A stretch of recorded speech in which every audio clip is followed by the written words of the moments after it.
give you the concept of story narration. So I am going to narrate a story which was actually told. And as the storytelling is, like suppose the rabbit. Hey, I did not know that's what you're doing. Then a lion will say, oh, what can I do for you? Like that. The motivation has to be there in storytelling. Are you ready? I'm extremely sorry for this one.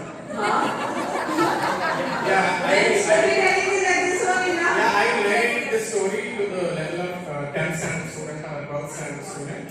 Okay, please cooperate. You know this story already, it's a very familiar one. Once upon a time, in a jungle, there was a turtle and a rabbit. See, when you're narrating the story, once upon a time, there was a rabbit, there was a turtle. But 2 minutes is not sufficient. I'm just going very faster.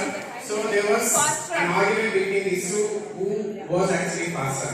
So they settled this argument by just calling for a race. The race started 1, 2, 3 and briskly they started running. Of course, rabbit started very quickly and just observing this turtle which is far away actually, and he wanted to take rest, and so he sat under a tree and took a rest. Soon he fell asleep, and meanwhile slowly the turtle pondering towards the finishing line and the race finished.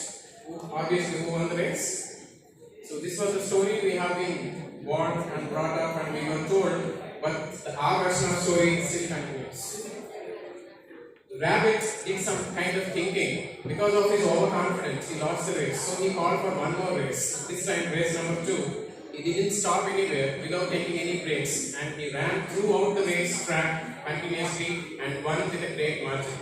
The moral of the first story was slow and steady wins the race. The second one, if you are, fast and furious can obviously beat slow and steady. So our version of story still continues. Number 3. This time, this turtle had some thinking and called for one more race. It is practically possible, but he challenged on a different route. That different route is actually away from this main track, and in between there was a river. They have to cross the river to finish the race actually. So this rabbit ran towards the river and he was still waiting because he could not swim. Then, meanwhile, turtle slowly came over there, swam across the river and reached the point and they win the race. Now the moral of this story number 3 is, if you choose your own platform or your own core competencies, then you will definitely win, though you are slow and steady. And you can